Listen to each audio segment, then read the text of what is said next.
Vâng ạ, em chào tất cả anh chị và mọi người ạ.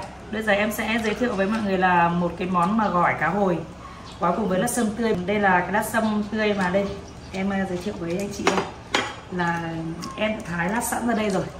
Mọi người có thể có thể cho vào gói luôn trực tiếp luôn và ăn luôn trực tiếp luôn, tươi luôn. Nó sẽ có vị thanh thanh mát mát và hơi đắng đắng một tí nhưng mà ăn rất là ngon. Em cho thêm miếng cá hồi nữa. Đây nhé cả nhà nhé, em cuốn này, em mời cameraman. Mời em dùng đi, em dùng em cảm nhận để cho mọi người biết Em đến này. mời cả nhà nhé. Em thích chấm xì dầu một tạt. Em mời ạ.